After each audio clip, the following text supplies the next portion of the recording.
Oke, bismillahirrahmanirrahim. Assalamualaikum warahmatullahi wabarakatuh. Kami dari kelompok 4 akan mempresentasikan tentang sistem pencernaan makanan pada manusia. Sebelumnya, kami akan memperkenalkan diri. Nama saya Ahmad Zaran Rajak. Saya Raja Hogi.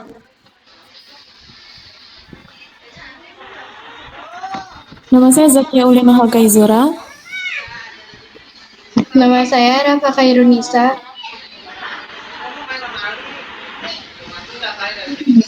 Nama saya Bunga Salsabila. Saya Rizka Nur Apriliansyah.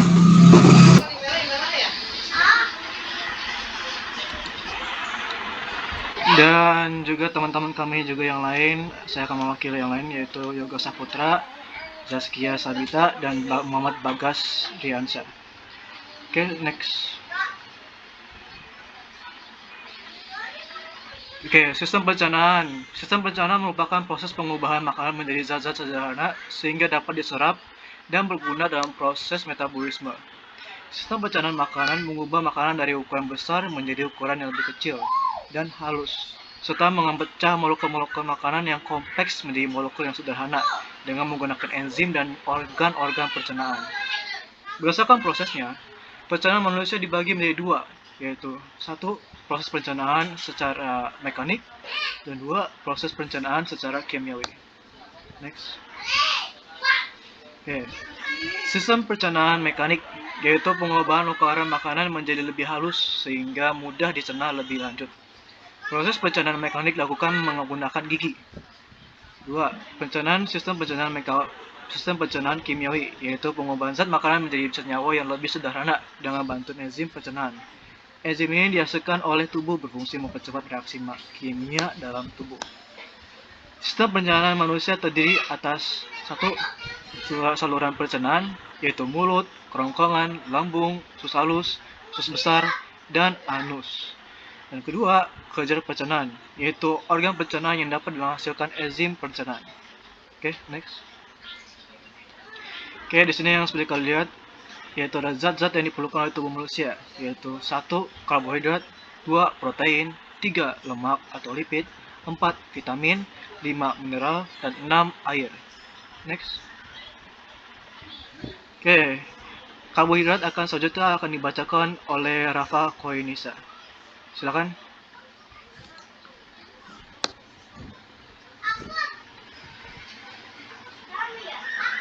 Mohon maaf Rafa, suaranya kedengaran, mic-nya belum dibuka, belum di-on-in. Oke.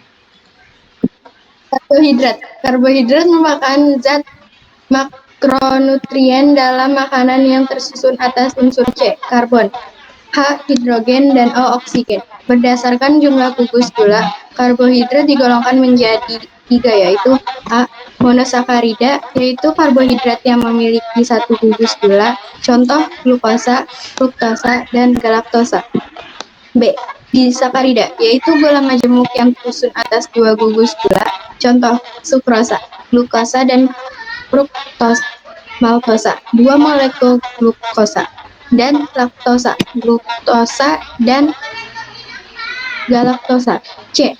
Polisakarida, yaitu gula majemuk yang memiliki lebih dari 2 gugus gula, contoh amilum, glikogen, selulosa.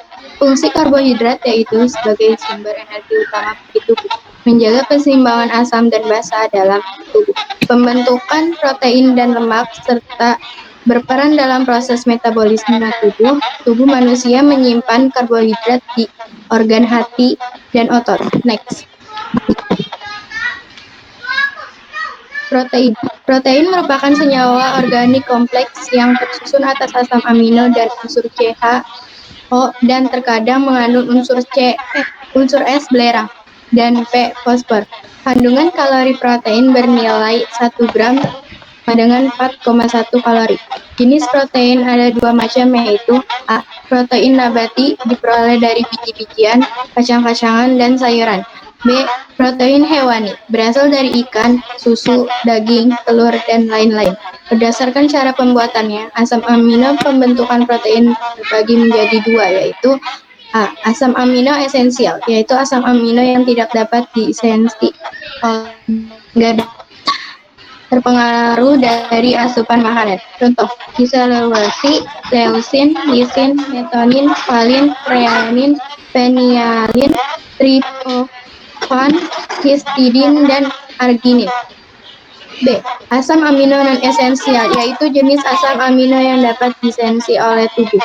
Contoh, alanin, asparagin, asam asparat, sitin, asam glutamat, sistein, glisin, glutamin, serin, prolin, dan trosin.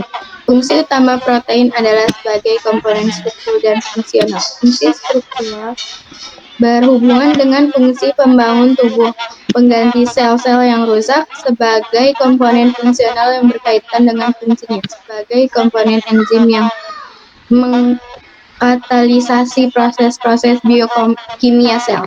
Next.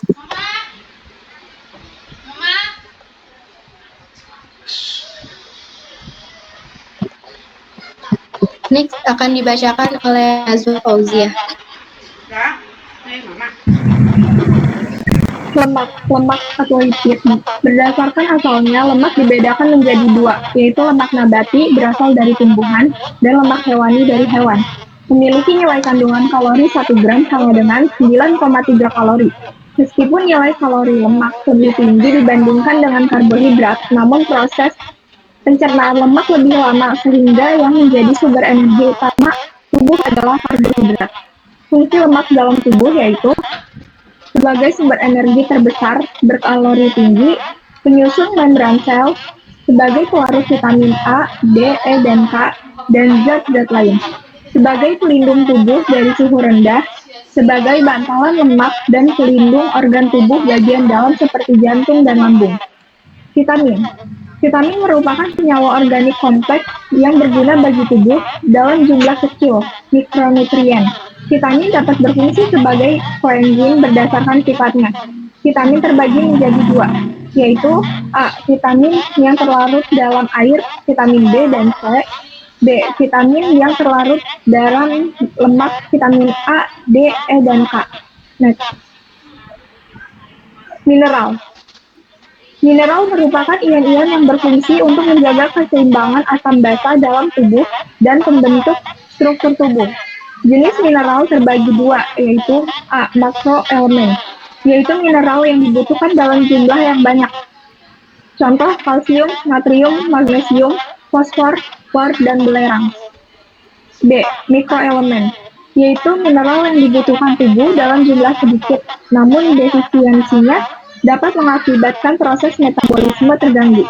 Contoh besi, iodium, mangan, tembaga, dan kromium. Air. Air memiliki banyak fungsi bagi tubuh, yaitu A. Sebagai pelarut makanan dan vitamin. B. Menjaga tekanan osmotik di dalam sel. C. Mengangkut makanan ke seluruh tubuh jaringan tubuh. D. Mengangkut sistem metabolisme dari seluruh tubuh menuju bagian pembuangan.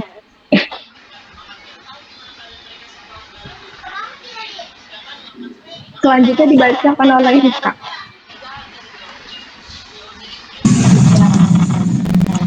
B. Struktur dan fungsi sistem pencernaan. Struktur organ pencernaan manusia terdiri dari organ utama dan organ pendukung. Organ utama yaitu ada mulut, kerongkongan, lambung, usus halus, usus besar, rektum, dan anus. Organ pendukungnya yaitu ada pankreas, kandung empedu, dan hati. Selanjutnya.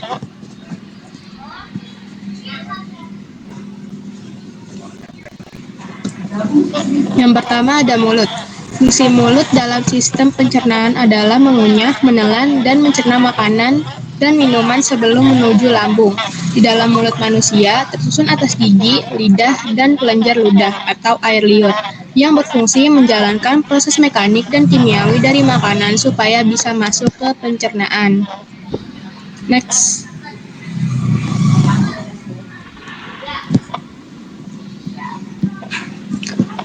Di dalam mulut terdiri dari 1. Gigi. Gigi terdiri atas 3 bagian, yaitu mahkota gigi, leher gigi, dan akar gigi. Berdasarkan fungsinya, gigi terbagi menjadi 4 macam, yaitu gigi seri untuk memotong makanan, gigi taring untuk mengoyak makanan, gigi premolar, dan gigi geraham untuk menghaluskan makanan. Gigi pada anak-anak berjumlah 20 buah, sedangkan gigi orang dewasa berjumlah 32 buah. Mahkota gigi atau crown gigi adalah penutup berbentuk gigi yang dipasang di atas gigi yang rusak, patah, lemah, atau aus. Berfungsi untuk memperbaiki bentuk, ukuran, kekuatan, dan penampilan gigi. Leher gigi atau serviks gigi merupakan bagian yang berada di antara mahkota dan akar bagian gigi. Membentuk garis di mana sementum yang menutupi akar bertemu dengan ingal gigi. Akar gigi merupakan bagian gigi yang memanjang ke dalam tulang dan menahan gigi pada tempatnya. Selain itu, akar gigi memiliki ukuran 2/3 dari gigi secara keseluruhan. Fungsi utamanya adalah mengikat gusi dan tulang rahang dengan kokoh. Next. Selanjutnya akan dibacakan oleh Alin. Macam-macam gigi terbagi menjadi 4. Yang pertama, gigi seri. Gigi seri berbentuk seperti pahat dan terletak di bagian depan rongga mulut dan berfungsi untuk menggigit makanan. Setiap orang umumnya memiliki 4 buah gigi seri yang terletak di bagian atas dan 4 gigi di bawah. Gigi seri biasanya menjadi gigi pertama yang muncul pada bayi berusia 6 bulan. Yang kedua, gigi taring. Gigi taring berbentuk seperti pahat runcing. Fungsi gigi satu ini berfungsi untuk menghancurkan makanan akibat permukaannya yang berbentuk tajam dan runcing. Setiap orang memiliki dua gigi tari yang berada di bagian atas dan bawah rongga mulut. Gigi taring biasanya muncul saat usia 16-20 bulan, dengan gigi taring atas muncul lebih dulu dibandingkan gigi taring bawah. Namun pada gigi permanen, urutannya terbalik. Gigi taring bawah akan muncul lebih dulu dibandingkan bagian atas yang tumbuh sekitar usia 9 tahun. Gigi yang ketiga, gigi premolar. Gigi premolar terletak di sebelah gigi taring dengan ukuran lebih besar dibandingkan gigi taring dan gigi seri. Fungsi gigi premolar adalah untuk mengunyah dan menggiling makanan menjadi potongan kecil agar mudah ditelan. Orang dewasa biasanya total memiliki 8 gigi premolar yang terbagi menjadi 4 gigi di setiap sisi, yaitu 2 gigi di bagian atas dan bagian bawah rongga mulut. Yang keempat, gigi geraham. Gigi geraham merupakan gigi paling besar dan kuat di antara gigi lainnya. Fungsi gigi geraham adalah untuk mengunyah dan menggiling makanan. Orang dewasa umumnya memiliki 8 gigi geraham, yaitu 4 gigi di bagian atas dan 4 gigi di bagian bawah rongga mulut. Di dalam mulut terdapat lidah. Lidah berfungsi untuk mengatur letak makanan di dalam mulut, mendorong makanan, dan mengecap rasa pada makanan. Lidah sebagai organ pengecap yang dapat merasakan asin, manis, asam, dan pahit. Rasa asin terdapat di lidah bagian tepi depan, rasa manis lidah bagian ujung, rasa asam lidah bagian samping, rasa pahit lidah bagian belakang atau pangkal lidah. Ketiga, kelenjar ludah. Kelenjar ludah menghasilkan ludah atau air liur. Air liur yang dihasilkan kelenjar ludah berfungsi dalam berbagai hal seperti melumasi mulut dan tenggorokan agar tetap lembab dan nyaman, melumasi makanan yang dikonsumsi agar lebih mudah ditelan. Selanjutnya akan dibacakan oleh Nabila.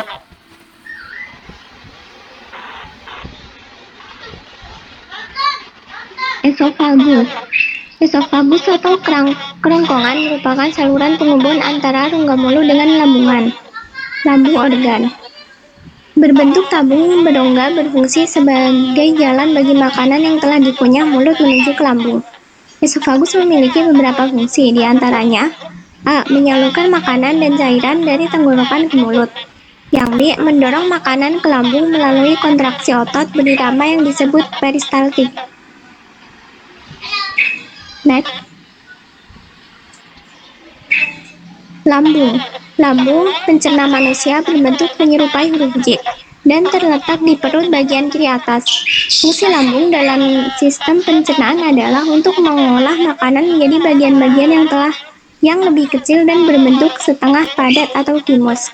Lambung atau ventriculus. Bagian-bagian lambung terdiri atas 3 bagian, yaitu kardiak atau dekat esofagus, fundus atau lambung bagian tengah, pylorus atau dekat duodenum.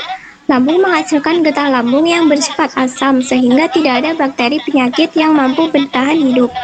Makanan yang masuk dan dicerna di dalam lambung diubah menjadi bubur atau disebut kim.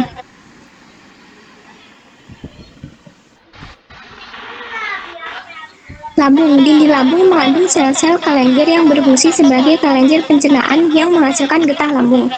Getah lambung mengandung air, lendir atau musin, asam lambung, enzim renin, dan enzim pepsinogen. Getah lambung bersifat asam karena banyak mengandung asam lambung. Asam lambung berfungsi membunuh kuman, penyakit, atau bakteri yang masuk bersamaan makanan dan juga berfungsi untuk mengaktifkan pepsinogen menjadi pepsin. Di dalam lambung terjadi gerakan mengaduk. Gerakan mengaduk dimulai dari kardiak sampai di daerah pylorus. Gerak mengaduk terjadi terus-menerus, baik pada saat lambung berisi makanan maupun pada saat lambung kosong.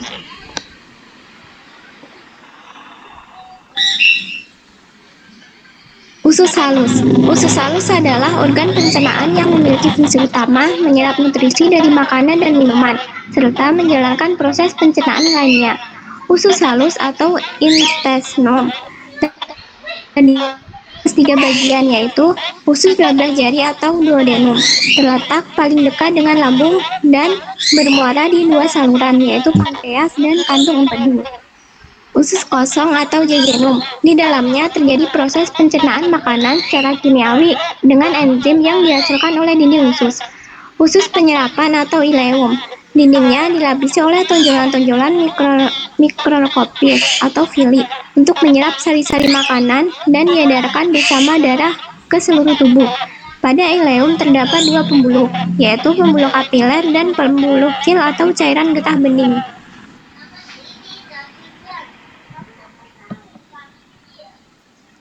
Usus halus. Di dalam usus halus terjadi proses pencernaan kimiawi dengan melibatkan berbagai enzim pencernaan.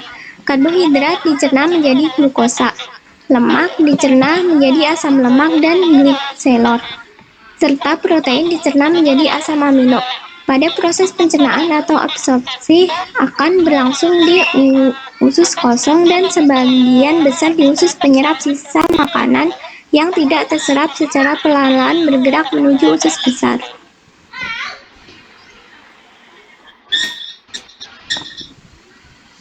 Selanjutnya akan dibacakan oleh Bunga. Usus besar. Usus besar. Fungsi usus besar dalam sistem pencernaan adalah untuk menyerap vitamin dan cairan yang terdapat di dalam kimus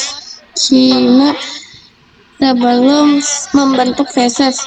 Proses penyerapan ini juga dibantu oleh bakteri yang berada di dalam saluran cerna. Usus besar kolon merupakan kelanjutan dari usus halus yang terdiri atas 3 bagian, yaitu ascendent kolon bagian naik, transcendent kolon bagian datar, descendent kolon bagian menurun. Ada 2 proses yang terjadi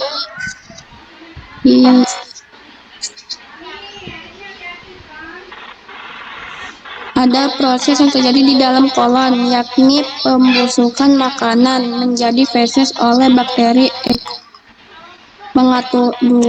Pengaturan kadar air pada feses. Sebelum feses dikeluarkan oleh anus, terjadi pengaturan kadar air yang bertujuan agar feses lebih mudah dikeluarkan.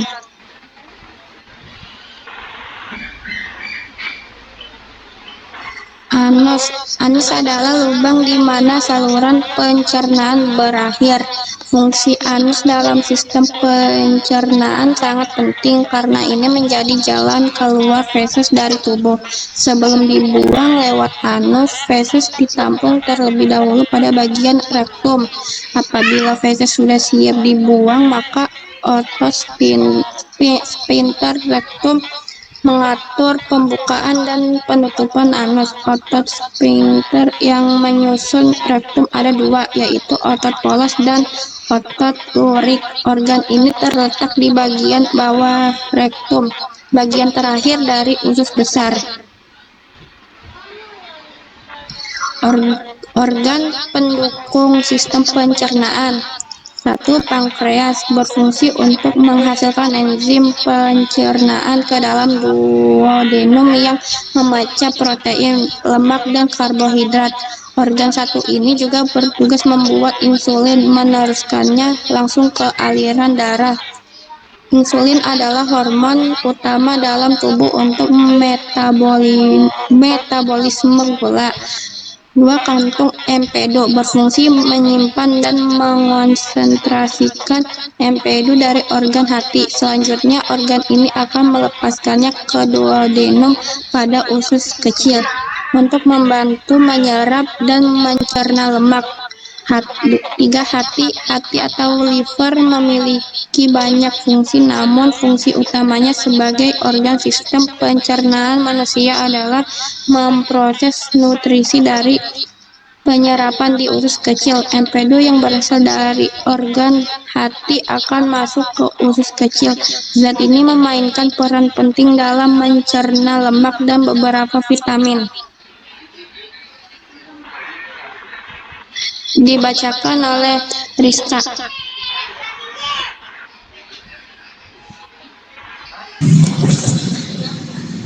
Di sini kelenjar pencernaan itu ada mulut, lambung, usus halus, pankreas, dan hati, dan memiliki enzim dan peran enzimnya. Mulut memiliki enzim tialin yang berperan menguraikan amilum. Lambung memiliki enzim renin berperan menggumpalkan kasein susu. Usus halus memiliki enzim trypsinogen yang berperan menguraikan protein menjadi pepton. Lalu pankreas memiliki enzim erepsinogen yang berperan menguraikan maltose menjadi glukosa. Selanjutnya ada hati yang memiliki enzim steapsin yang berperan menguraikan amilum menjadi glukosa. Next.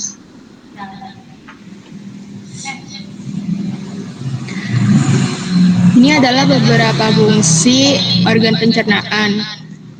Yang pertama ada mulut sebagai tempat masuknya makanan dan dimulainya proses pencernaan secara mekanik maupun kimiawi. Ada kelenjar ludah menghasilkan enzim pencernaan untuk memecah makanan. Rongkongan sebagai jalur makanan untuk didorong ke lambung dengan gerakan peristaltik. Ada lambung sebagai wadah penampung makanan, pemecah makanan, dan mematikan mikroorganisme. Lalu ada usus halus sebagai tempat penyerapan nutrisi makanan yang sudah dipecah di lambung. Usus besar untuk menyerap vitamin dan cairan yang terdiri dari thymus sebelum membentuk feses. Pankreas sebagai organ yang mengeluarkan enzim pencernaan ke dalam usus halus untuk memecah protein, lemak, dan karbohidrat. Hati memproduksi cairan empedu yang bertugas membantu dalam proses pencernaan makanan. Kantong empedu memecah lemak dan membawa sisa metabolisme keluar dari tubuh. Rektum untuk menampung dan menahan kotoran hingga tiba saatnya untuk mengeluarkannya. Anus sebagai pintu keluar produk akhir pencernaan. Next. Lalu ada gangguan sistem pencernaan. Yang pertama ada gastritis, yaitu gangguan yang disebabkan oleh radang akut pada dinding lambung yang disebabkan karena makanan kotor atau kelebihan HCl dalam lambung. Ada hepatitis, yaitu penyakit yang disebabkan virus yang menyerang hati. Kolitis, yaitu penyakit pada sistem pencernaan akibat peradangan usus besar. Appendisitis, yaitu peradangan pada umbai cacing atau usus buntu yang hanya dapat disembuhkan melalui operasi. Serostomia, yaitu gangguan pada rongga mulut di mana produksi air liur atau saliva menurun sehingga mulut terasa kering. Diare, yaitu penyakit yang disebabkan oleh infeksi mikroorganisme yang mengganggu flora normal pada kolon, sehingga feses menjadi keluar cepat. Sembelit, yaitu susah buang air besar karena air yang diserap kolon berlebihan.